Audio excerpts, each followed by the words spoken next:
बहुत भयंकर हार्ड वाली कर रखी है। पेपर हार्ड आएगा ना तो देखना आप लोग, मेरी रैंक आएगी। सरल आ गया ना तो यार मेरा कुछ ही हो सकता है। वो बात आज भी याद है मेरे को। कि अगर सरल आ गया ना तो फिर पता नहीं यार, मेरे को कुछ भी हो सकता है। तो ये बात उसने सीरियस मोड में बोली थी कि तैयारी मेरी बहुत भयंकर हार्ड वाली कर रखी है। हैं? पास हो गया वो। हाँ हाँ। चलिए कहाँ पहुंच गए अपन? ग्रंथियां, हाँ। उससे पहले मामला ओके कवर है ना पूरा, कोई समस्या नहीं है। आमाशय स्टोमक के 3 एंजाइम कौन कौन से? आरएलपी से rennin, lipase, pepsin. Pepsin, rennin, lipase, है ना। पेप्सिन जो है पेप्सिनोजेन के नाम से निकलता है, लेकिन वो एक निष्क्रिय एंजाइम है और वो HCl के संपर्क में आने के बाद पेप्सिन में कन्वर्ट हो जाता है। और पेप्सिन एक सक्रिय एंजाइम है। कर ली बात। पेप्सिन, रेनिन, ट्रिप्सिन किसके लिए? प्रोटीन। किसके लिए? ठीक है, कौन कौन से? Pepsin, rennin, trypsin. अच्छा, फिर पेनक्रियाज के एंजाइम कौन कौन से? 3 ATP से उसने याद कराया था। एमाइलेज, ट्रिप्सिन और पेनक्रियाटिक लाइपेज, अग्नाशयी लाइपेज। बोल दिया अपन लोगों ने। लाइपेज किसके लिए होता है? हमेशा ही वसा के लिए। किसके लिए होता है? लाइपेज, लिपिड, लिपो किसके लिए? वसा के लिए। कोई दिक्कत नहीं। फिर अपन ने बोला मुख के अंदर लार ग्रंथियां कितनी होती है? 4 जोड़ी, 3 जोड़ी। कौन कौन सी? पेरोटिड, अगला सब मैंडिबुलर, अगली सब लिंगुअल, बड़ी कौन सी? Parotid gland. आपको सर ने पढ़ाई होगी कि पावलाव ने प्रयोग किया कुत्ते के ऊपर, और उसने उसकी कौन सी ग्रंथियों पर? वो भी कौन सी? पेरोटिड ग्रंथियों पर का ऑपरेशन किया था, और ताकि जो है लार सीधी पात्र में आ सके। पढ़ा था क्या आप लोगों ने? शास्त्रीय अनुबंधन का सिद्धांत, CR theory, conditioning response theory है, कंडीशनिंग रिफ्लेक्स थ्योरी नाम है उसका, एक और नाम है कंडीशनिंग रिफ्लेक्शन थ्योरी नाम है। तो हाँ, लार से एक एंजाइम, कौन सा एंजाइम? लार को बोलते सलाइवा, सलाइवा से सलाइवरी एमाइलेज या टाइलिन करता है पाचन। किसका? कार्बोहाइड्रेट। कौन सा? स्टार्च का। किलो करे भाई। अच्छा, इसोफेगस कौन सी गति करती है? कर्मांकुंचन गति, पेरिस्टाल्टिक मूवमेंट करती है। HCl अम्ल किसमें होता है? पेट के अंदर। किसमें होता है भाई? छोटी आंत कितने भाग हैं? 3। पहला भाग ड्यूडेनम, मध्य भाग जेजुनम, अंतिम भाग इलियम। भोजन का पाचन शुरू कहां से होता है? मुख से। और अंतिम पाचन है छोटी आंत में। छोटी आंत जो है वो आंत रस का स्राव करती है। उसमें कौन कौन से एंजाइम? इरिप्सिन, बोलो, इन्वर्टेज, माल्टेज, सुक्रेज, लैक्टेज, ये एंजाइम थे जो भोजन का पाचन और अवशोषण करते हैं। पोषक पदार्थों का पाचन और बड़ी आंत का मुख्य कार्य क्या है? अवशोषण करना, एब्जॉर्प्शन करना। किसका? पानी, नमक, ग्लूकोज, है ना, साल्ट, खनिज लवण, विटामिन आदि का। बड़ी आंत के भाग कौन कौन से? सिकम, अपेंडिक्स, बोलो, असेंडिंग कोलन, अगला ट्रांसवर्स कोलन, अगला डिसेंडिंग कोलन, अगला सिग्मोइड कोलन, फिर एनस, रेक्टम और एनस है। पढ़ लिया। ग्रंथियां, अंतःस्रावी ग्रंथियां जो है वो नलिका विहीन होती है, डक्ट लेस होती है, जो पदार्थ का यानी हार्मोन का स्राव सीधे ही रक्त में करती है। पहली कौन सी पढ़ी? पीनियल। कहाँ होती है? मस्तिष्क में। कहां पर? एपिथैलेमस। कहां पर? ठीक बात है, थैलेमस के ऊपर। एपी हार्मोन 2 कौन कौन से? Melatonin, serotonin. इसे बोलते हैं बायोलॉजिकल वॉच, जैविक घड़ी बोलते हैं शरीर की। कौन कौन से हार्मोन है? मेलेटोनिन और कौन सा हार्मोन? एक न्यूरोट्रांसमीटर है ना। नंबर 2 कौन सी पड़ी? पीयूष ग्रंथि, पिट्यूटरी ग्लैंड, मास्टर ग्लैंड। सबसे छोटी ग्लैंड कौन सी है बॉडी की? पीनियल। कौन सी है? पिट्यूटरी ग्लैंड कहां होती है भाई? मस्तिष्क में। कहां पर? हाइपोथैलेमस। हाइपो कितने भाग में? अग्रभाग और अग्रभाग से निकलने वाले हार्मोन कौन कौन से? सोमेटोट्रोपिक, थायरोट्रोपिक, ACTH, GTH के अंतर्गत LH, FSH, PH। ये हार्मोन किसके हैं? किसके हैं? अग्रभाग। किसके है भाई? यूट्यूब पे डाल देना यार, क्लास को डाल दे, मुझसे कुछ बाद में डाल दे, ठीक है? हो गया ना? नाम ACTH का नाम क्या है? Adrenocorticotropic hormone. क्या नाम है? Adrenocorticotropic hormone. GTH gonadotropic hormone. इसके अंतर्गत 3 हार्मोन है, LH luteinizing hormone, FSH follicle stimulating hormone और PH प्रोलैक्टिन हार्मोन। कर लेंगे बात। एक था आपने थायरोट्रोपिक हार्मोन था ना, थायरोट्रोपिक हार्मोन क्या काम था उसका? थायरोक्सिन हार्मोन को, स्राव को नियंत्रित करता है। हो गया। ACTH का काम कहीं है?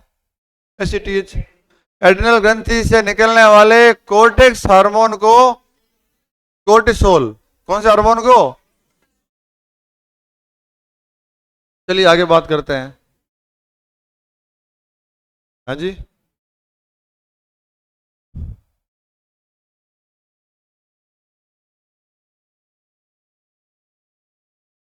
कहाँ पहुंच गए? यहाँ पहुंच गए।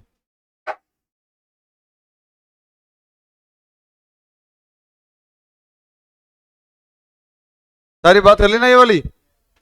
फर्स्ट भाग से कितने हार्मोन निकलते हैं? ADH और OH। ADH का पूरा नाम एंटी डायूरेटिक हार्मोन। एंटी कार्य क्या है? जल का संतुलन बनाए रखना। ठीक। अगला था OH ऑक्सीटोसिन हार्मोन। क्या करता है? दूध के उत्पादन को बढ़ाता है, प्रसव को सामान्य करवाता है, प्रसव पीड़ा में सहायक है, प्यार और संवेग के लिए भी रिस्पॉन्सिबल है। लव हार्मोन बोलते हैं, प्रेगनेंसी हार्मोन कह देते हैं। किसको बोल देते हैं? OH को। हाँ OH, OH। हाँ कहा ना अपना प्रसव हार्मोन। क्या लिखा है? लिखा होगा ना?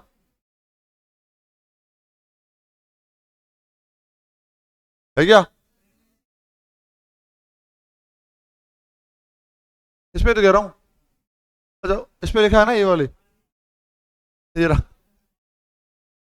है। अगला कौन सी ग्रंथि है भाई? कहाँ होती है?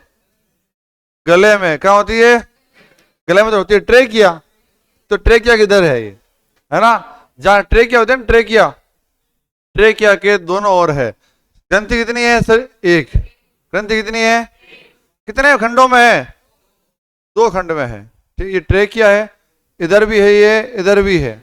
H आकार की है जी, समझे नहीं आप? ये मान लो ट्रेकिया है, ये क्या है? ये ट्रेकिया है ना। तो ये जो ग्रंथि है ये आपके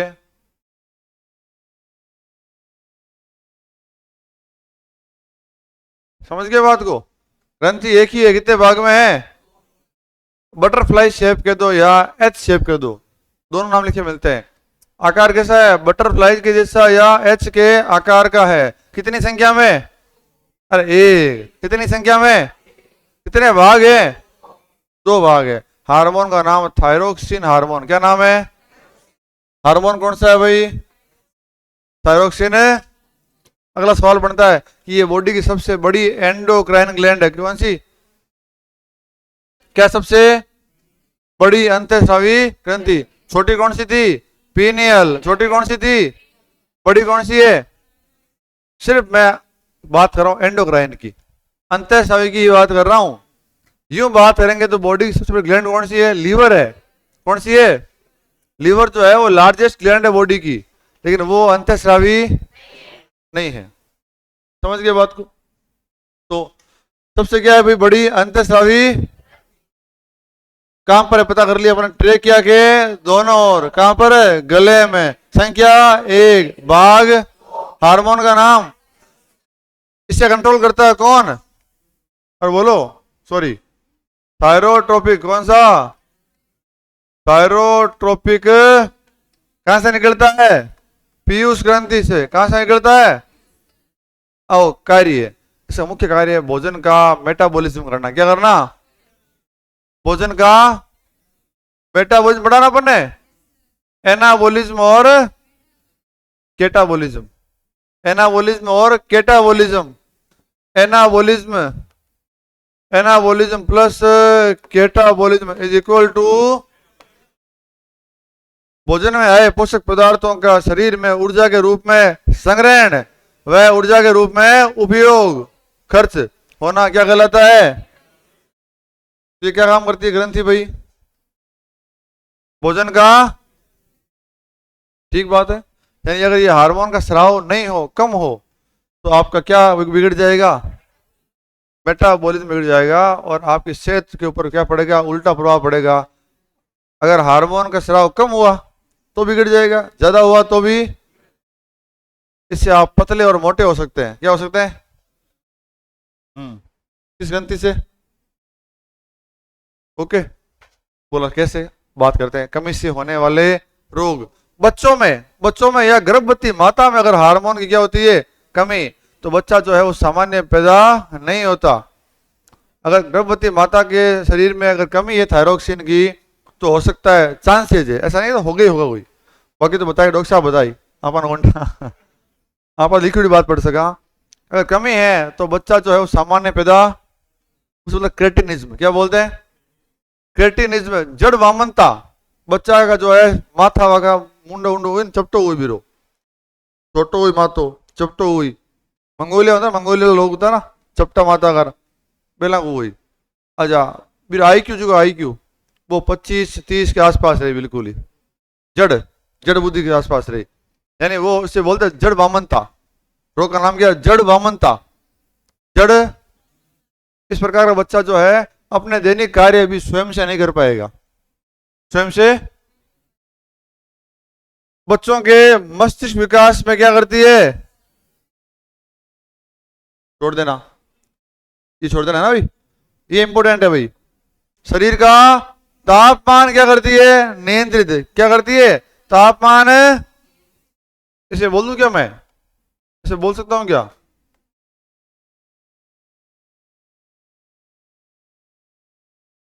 बोल सकता हूं ना? थर्मोजन तापमान रेगुलेट करना है, नियंत्रित करना बोलते हैं। क्या करेगी? थर्मो रेगुलेशन या थर्मो रेगुलेटरी ग्लैंड है ये, कौन सी? तापमान को कंट्रोल करने के लिए बॉडी के बहुत सारे अंग काम करते हैं। उनमें एक आपकी क्या है? त्वचा। एक क्या है? ये भी क्या करता है? तापमान को कंट्रोल करती है। एक ग्लैंड कौन सी होगी? वसा करती है क्या? वसा भी क्या करती है? बॉडी का टेम्परेचर को रेगुलेट करती है। और ब्रेन के अंदर आपके एक ऑर्गन है हाइपोथैलेमस, कौन सा है? वो भी क्या करता है? बॉडी के टेम्परेचर को मेंटेन करता है ना? तो एक बात और ध्यान रखना अब, कि शरीर में किसी एक कार्य के लिए कोई एक अंग रिस्पॉन्सिबल नहीं होता है।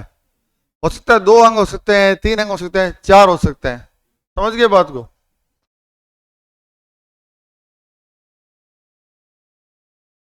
आकार कैसा है? बटरफ्लाई या एच शेप? कौन सा आकार है?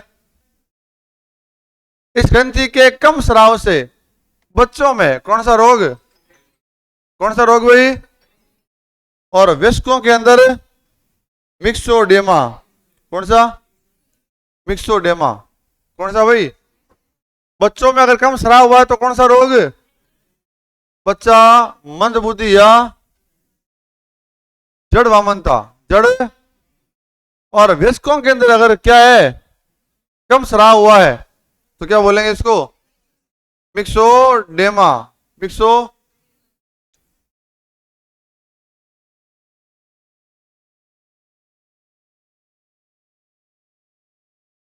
मिक्सोडेमा क्या बोलेंगे? कर लेंगे यार।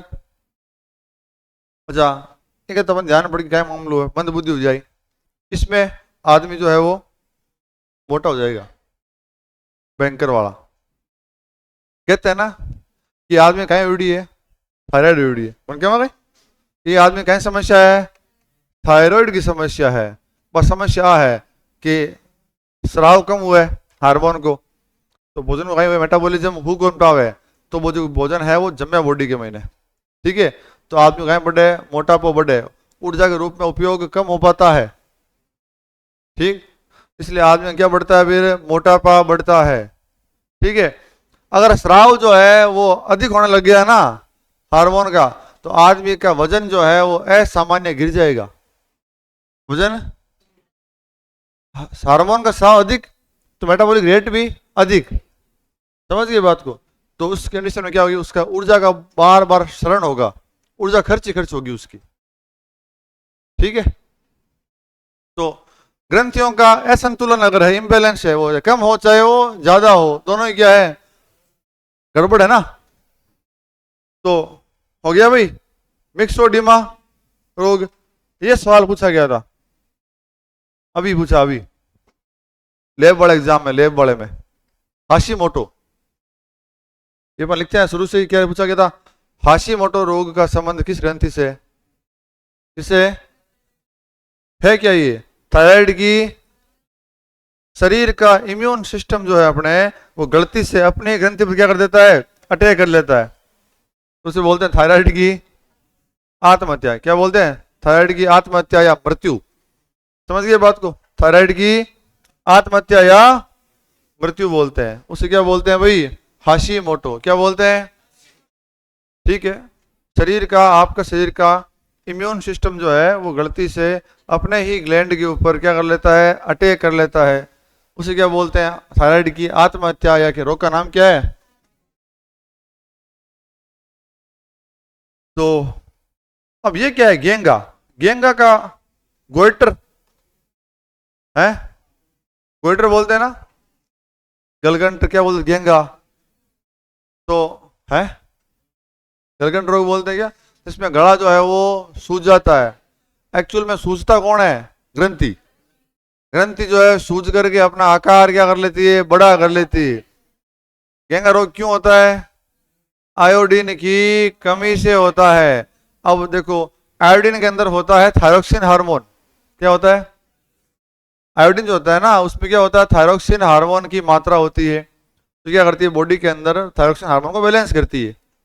अब आप बाहर से आयोडीन कम लोगे तो बॉडी में होगी कमी, कमी नहीं होने देगी बॉडी, बॉडी पूर्ति करेगी, तो पूर्ति कौन करेगी, ग्रंथि, ग्रंथि करेगी एक्स्ट्रा काम, क्या करेगी, जितना काम वो कर रही थी उससे क्या करेगी, एक्स्ट्रा काम करेगी, एक्स्ट्रा काम करती मुंडो सूझ जाओ हीरो अरे अपन कोई एक्स्ट्रा मुंडो सूझ जाए आदमी को, और मुंडो सूझ जाए, फूल जाए मुंडो, ओ गई है वही वही गेंगा रोग है, वही गई है। अब तांको एक्स्ट्रा काम करावे ता मुंडो कौन सूझ जावे, अगला सूझे सब कोई। अरे जो रोजाना जितना काम करते हैं उससे एक्स्ट्रा काम करने को बोलेंगे, तकलीफ होगी ना, तो सूझ करके अपना ये अपना आकार फुला लेती है ये ग्रंथि। आप देखेंगे कि जो पहाड़ी इलाकों के लोग हैं ना, उनके लगभग अधिकांश केस जो है वो नॉर्मल गेंगा रोग मिलेगा, क्योंकि पहाड़ी इलाकों के अंदर वहां के नमक में आयोडीन की मात्रा बहुत कम होती है, उनको पर्याप्त आयोडीन नहीं मिल पाता है, तो साधारण क्या मिलेगा, गेंगा आपको देखने को मिल जाएगा, ठीक है। कौन सी ग्लैंड पढ़ रहे हैं अपन, थायराइड कहाँ होती है, पेट में, गले में, कितनी संख्या में, एक, कितने भाग, 2 भाग होते हैं, हार्मोन का नाम थायरोक्सिन हार्मोन, हो गया। अच्छा, कम स्राव से बच्चों में कौन सा रोग, क्रेटिनिज्म, जड़वामनता, मंदबुद्धि, वयस्कों में मिक्सोडेमा, मिक्सो, ये शरीर का तापमान नियंत्रित करती है, मुख्य कार्य क्या है हार्मोन का, भोजन का मेटाबॉलिज्म, भोजन का ये कार्य है मुख्य किसका, थायरोक्सिन हार्मोन, किसका भाई, कोई समस्या नहीं। हाशिमोटो रोग, क्या बोलते हैं, हाशिमोटो रोग, थायराइड की आत्महत्या, ठीक है। चलिए अगली कौन सी है, अच्छा उस ग्रंथि का आकार कैसे था, आकार एच शेप या बटरफ्लाई, एच या, कोई मुश्किल काम नहीं है। अगली है पैराथायराइड, किसके ऊपर होती है? थायराइड के ही ऊपर होती है। दो इधर दो इधर, कितनी हो गई? 4।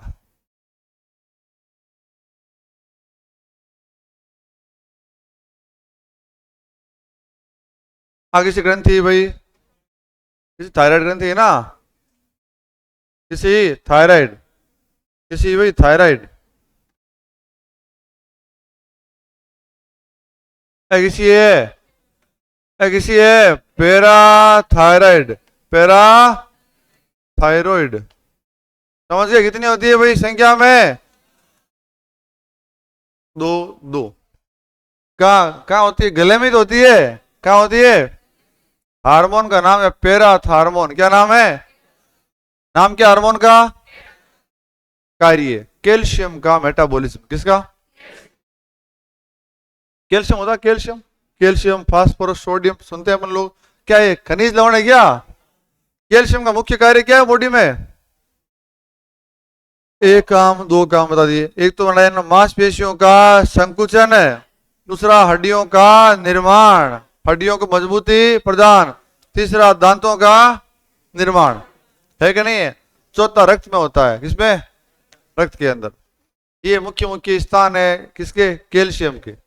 ठीक है, बिना कैल्शियम के मांसपेशियां काम ही कहाँ करेगी? जब तक वो निकलेगा नहीं, जुड़ेगा नहीं, तब तक संकुचन होगा ही नहीं। समझ गए बात को? तो कार्य क्या मुख्य? कैल्शियम का मेटाबॉलिज्म।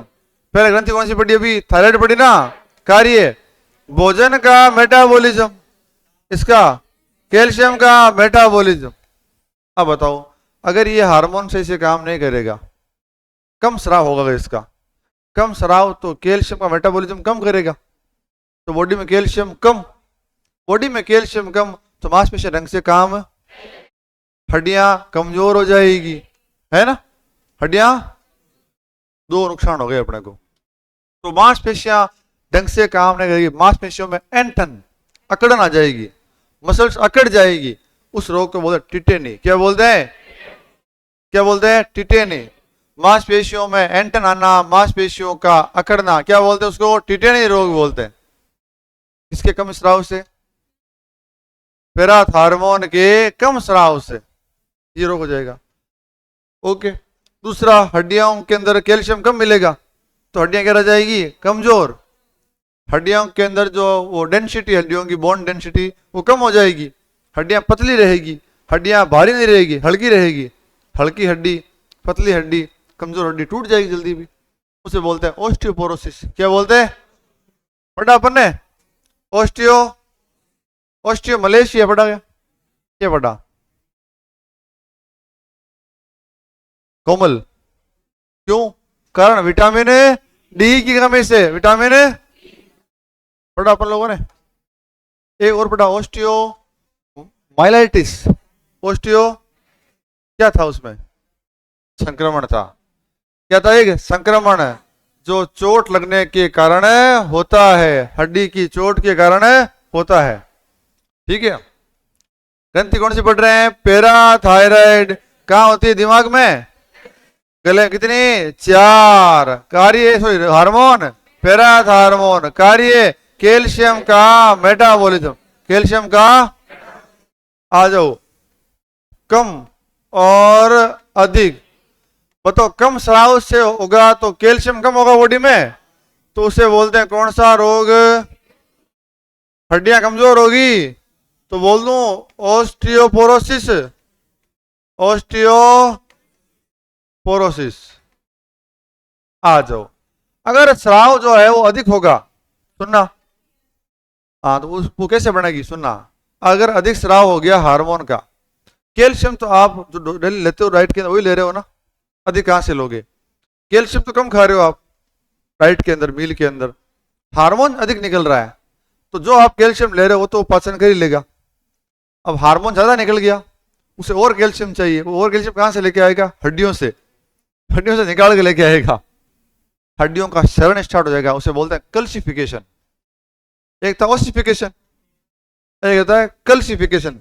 ओसिफिकेशन क्या था? हड्डी के बनने की प्रक्रिया, मजबूत होने की प्रक्रिया, उसे बोला ओसिफिकेशन। हड्डियों से कैल्शियम निकलने की प्रक्रिया को बोलते हैं कैल्शिफिकेशन। तो उससे तो हड्डियां कमजोर होगी ना फिर से, नहीं होगी। अच्छा, वो कैल्शियम लेके आ गया वहां से, हार्मोन रक्त में लेके आया, रक्त में क्या हो, कैल्शियम ज्यादा हो गया अब तो है। रक्त कहाँ जाएगा, किडनी के पास छड़ने के लिए, तो वो कैल्शियम वहां छण जाएगा स्टोन के रूप में। किसके रूप में, तो किडनी में क्या हो जाएगी, पथरी। ठीक है, तो किडनी में होने वाली पथरी जो है वो कैल्शियम ऑक्सलेट से बनती है। किससे बनती है, कैल्शियम है। काजू खाते हैं, काजू, काजू में होता है कैल्शियम ऑक्सलेट। क्या होता है, इसलिए डॉक्टर जो है बाद में आप काजू, पालक, टमाटर खाने से क्या करता है, आपको मना करता है। इनमें सब में क्या होता है, कैल्शियम ऑक्सलेट होता है। इसके पथरी बनना शुरू हो जाती है ना एक बार, फिर बनती है उसके, वो परहेज करना पड़ता है उसको। लो आ जाओ, चले आगे। कौन सा हार्मोन, कितनी कार्य। अच्छा, ये हार्मोन क्या करता है, विटामिन डी को क्या करता है, विटामिन डी ही है बॉडी के अंदर जो कैल्शियम को एब्जॉर्प्शन करता है। कितने कैल्शियम खाओ, अपन कहते हैं ना कि धूप में खड़े रहो, विटामिन डी लो, विटामिन, हड्डियां क्या होगी, मजबूत होगी। विटामिन डी से हड्डियां मजबूत नहीं होती है, विटामिन डी ही वो एलिमेंट है जो कैल्शियम को क्या करता है, एब्जॉर्ब करता है। उसके बिना कैल्शियम का कोई काम नहीं है। ठीक है, तो क्या करता है, विटामिन डी को सक्रिय करता है, जो आंतों से कैल्शियम को क्या कर लेता है। कम स्राव से कौन सा रोग, ठीक है, मांसपेशियों में। अधिक स्राव से क्या हो जाएगी, पथरी हो जाएगी। ये छोड़ देना, कोलिप का हार्मोन छोड़ देना। ये हार्मोन अस्थियों से अतिरिक्त कैल्शियम को रक्त में लाता है। पैराथार्मोन की अधिकता से अस्थियों में कैल्शियम की क्या हो जाएगी, उसे क्या बोलते हैं। ठीक है, तो याद रखनी है, कमी से तो टिटेनी, अधिकता से ओस्टियोपोरोसिस। वो पथरी थी छोड़ देना, वो सवाल नहीं बनता पथरी का तो। ठीक है, अधिकता से क्या हो जाएगी, ओस्टियो।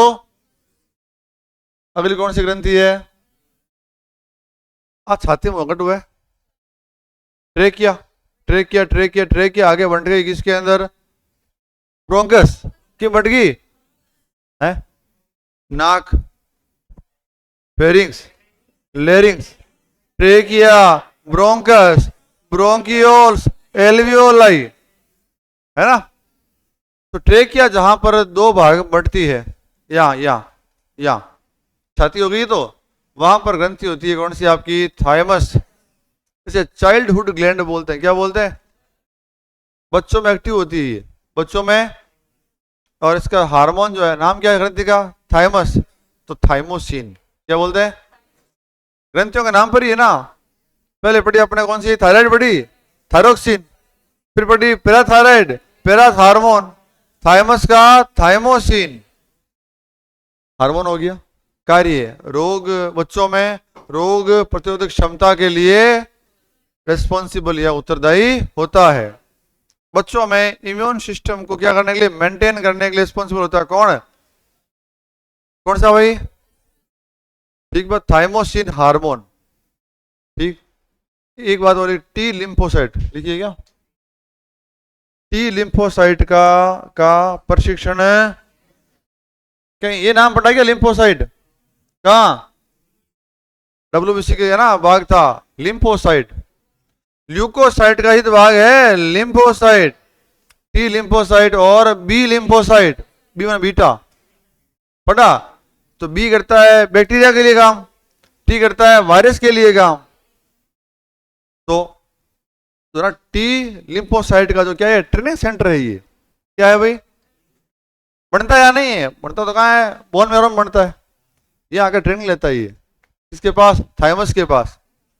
ठीक है, तो किसका, टी लिम्फोसाइट का क्या है भाई, ये प्रशिक्षण है, केंद्र है। वयस्क होने के बाद ये ग्रंथि जो है वो इनएक्टिव हो जाती है, या होती है, या जो बड़ा होता है ना, बच्चा बड़ा होता है, तो यहाँ पर जो है वशीय ऊतक, एडिपोज टिश्यू जो है इस स्थान को घेर लेते हैं, और धीरे धीरे ग्रंथि जी है ना, सिकुड़ जी पूरी है। ठीक, ओके। तो वयस्क अवस्था में ये काम नहीं करती, इसलिए तो क्या बोला इसको, चाइल्डहुड ग्लैंड, क्या बोला, बाल्यावस्था की ग्रंथि कह दिया। कहाँ होती है भैया, थाइमस का हार्मोन थाइमोसिन, हार्मोन कार्य किसमें होती है, बच्चों में होती है क्या, क्या है, टी लिम्फोसाइट का कौन सी ग्रंथि, टाइम है ना अभी तो, लेट हो रहे हो क्या, कितने,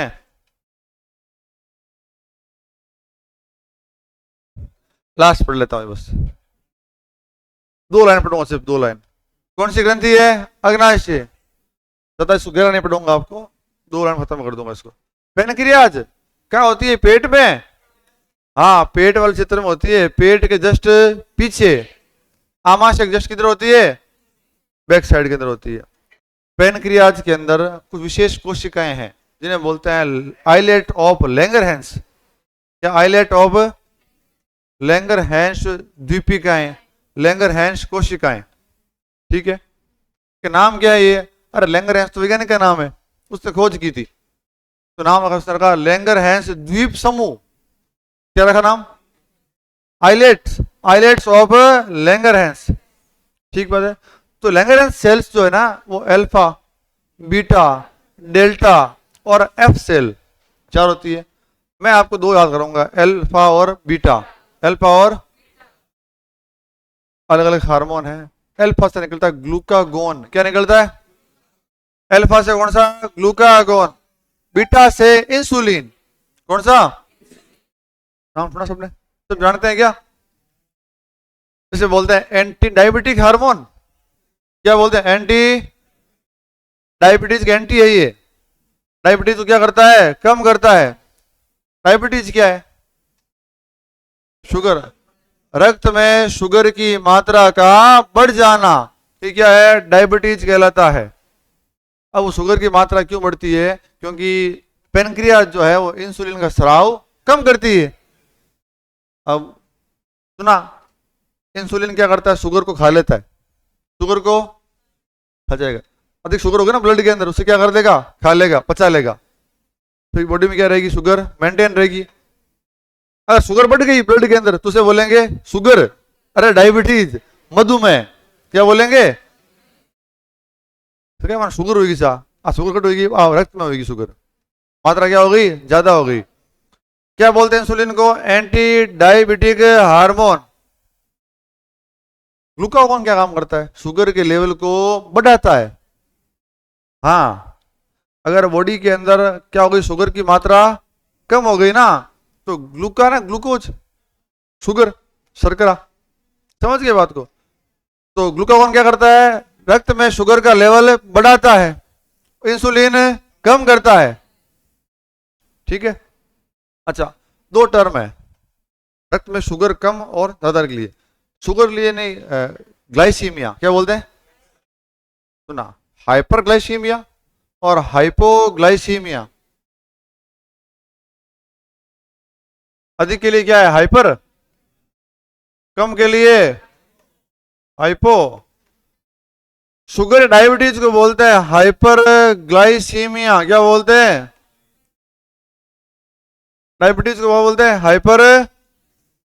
और बॉडी में अगर लो शुगर है, बॉडी में क्या है, तो उसे बोलते हैं हाइपो, हाँ सेम ही है, ठीक है। Hyperglycaemia and diabetes, hypo यानी लो शुगर, ठीक है। तो सवाल ही बनता है कि पेनक्रियाज के अल्फा सेल से कौन सा हार्मोन निकलता है, ग्लूकागोन, बीटा से इंसुलिन, इंसुलिन को बोलते हैं एंटी डायबिटीज हार्मोन। यहां तक बात तो सामान्य बात थी। अब जो पिछले 2 परीक्षाओं के अंदर दोनों में एडवांस सवाल पूछा, डायबिटीज मेलाइटिस के प्रकार 2, type A, type B, type 1, type 2। Diabetes को बोलते हैं डायबिटीज मेलाइटिस टाइप 1 और टाइप, कहां लिखा हुआ आगे क्या, इंसुलिन की कमी से डायबिटीज मेलाइटिस नामक रोग हो जाता है। एफ सेल को छोड़ना और डेल्टा सेल को, हालांकि नाम से ही है, सोमेटोस्टेटिन, सोमेटोट्रोपिक, सोमेटो है ना, ग्रोथ हार्मोन के स्राव को भी क्या करता है, लेकिन याद दो ही करना आपको। अल्फा सेल से कौन सा, बीटा से। सवाल पूछा गया है, बच्चे अक्सर गलत करते हैं क्या, पेनक्रियाज या अग्नाशय ग्रंथि के अल्फा सेल से कौन सा हार्मोन निकलता है, टाबर यही दिमाग में है, इंसुलिन है। हमें वो आप पूछो है कि अल्फा सेल को बताओ, आप कहीं गिरियो बीटा सेल को, कहीं इंसुलिन। अगला सवाल पूछो है, अग्नाशय से इंसुलिन हार्मोन का स्राव कौन सी कोशिकाएं करती है, बीटा करती है।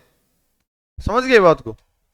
चलिए, डायबिटीज मेलाइटिस टाइप 1 टाइप, दोनों इंपॉर्टेंट है।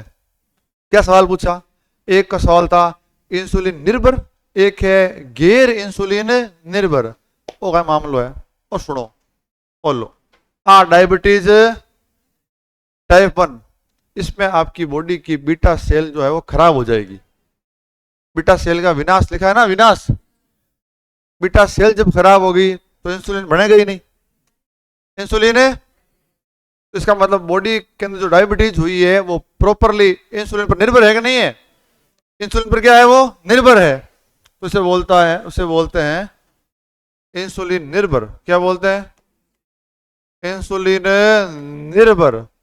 निर्भर डायबिटीज। ठीक है, क्या बोलते हैं, क्योंकि बॉडी की निर्भरता है ना, डिपेंडेंसी, वो किस पे आ गई, पूरी इंसुलिन पे आ गई है, बन नहीं रहा है। कहां से बनेगा, क्या हो गई है, सेल ही खराब हो गई है, बीटा सेल क्या हो गई है, डैमेज हो गई है। ये जो बीमारी है, आपके जो समस्या है, अधिकांशतः 40 साल से क्या आती है, पहले होती है। 40 साल से डायबिटीज मेलाइटिस टाइप 2 जो है वो अधिकांशतः 40 साल के, इसमें बीटा सेल एकदम क्या रहती है, ओके, एकदम सही रहती है, कोई डैमेज नहीं होती। इंसुलिन का स्राव भी करती है, लेकिन उस इंसुलिन को रिसीव करने वाले रिसेप्टर्स जो है वो क्या हो जाते हैं, डैमेज। समझे बात को, इंसुलिन तो निकाल दिया सेल ने, तो आगे खड़े हैं रिसीव करने वाले, वो रिसेप्टर्स क्या हो गए, वो खराब हो गए, वो उस इंसुलिन का उपयोग नहीं कर पा रहे हैं। वो क्या नहीं कर पा रहे हैं, उपयोग नहीं कर पा रहे हैं उस प्रोसेस को फॉलो करने के अंदर, तो उसके बाद नहीं कर पा रहे हैं, तो इंसुलिन क्या काम करेगा, ऊर्जा के रूप में काम आएगा, प्रोटीन है भाई, और क्या है। ठीक है, तो इसमें इंसुलिन तो निकला ना भाई, निर्भरता किसकी नहीं है, इंसुलिन निर्भरता, वो तो काम करे बापड़ो आपको। इंसुलिन का क्या हो रहा है, निर्माण होता है, निर्भरता इसके ऊपर नहीं है ना, फिर भी क्या हो गया, डायबिटीज हो गई अपने को, फिर भी क्या हुई है, इसे बोलते हैं गैर इंसुलिन निर्भर। सवाल पूछा गया 2 बारी इन 3 साल के अंदर निम्न में से कौन सा गैर इंसुलिन निर्भर डायबिटीज है, टाइप 1 या टाइप 2। ठीक, या तो इंसुलिन बन नहीं रहा है, नहीं बन रहा है ना, किस पे निर्भर हो गया अपन अब, इंसुलिन के ऊपर, या बन रहा है, रिसीव नहीं हो पा रहा है, खराब क्या हो गए, रिसेप्टर क्या होते हैं, डैमेज होते हैं। बीटा सेल तो क्या रहती है, निर्माण भी सही से होता है। इस प्रकार डायबिटीज को तो कंट्रोल कर सकते हैं आसानी से, जीवन शैली को सुधार करके, खाने पीने को, नींद को, वॉक करते रहो। समझ गए, ठीक है ना, जीवन शैली में बदलाव करेंगे ना अपन, तो अपन शुगर अपने कंट्रोल में आ जाएगी। ठीक है? 2 तो मोटा है। अग्नाशय कैसी ग्रंथि है, याद करो, ये अग्नाशय जो है पाचन तंत्र के अंदर नली के माध्यम से क्या भेज रही थी, 3 एंजाइम, पैनक्रियाटिक जूस में था ना 3 एंजाइम, नली के माध्यम से कहां गए, मस्तिष्क में, तो छोटी आंत के कौन से भाग में, ड्यूडेनम में, नली के माध्यम से गए ना, तो वहां तो ये काम कर रही थी बहिस्रावी के रूप में, और ये जो है ना इंसुलिन ग्लूकागॉन, ये नली के माध्यम से नहीं जाते हैं, सीधे ही रक्त में। तो यहाँ काम कर रही है ये अंतःस्रावी के रूप में, दोनों काम कर रही है। तो क्या बोल दिया, ये एक मिक्स ग्लैंड है। कौन सी ग्लैंड, पैनक्रियाज। ठीक है, बाकी बात करेंगे कल। आपका टाइम समय जो है दोपहर, फिजिकल का दोपहर 2 बजे रहेगा, क्लास चलेगी 1 बजे से, और अपना टाइम रहेगा 2 बजे से। हाँ गुरु जी।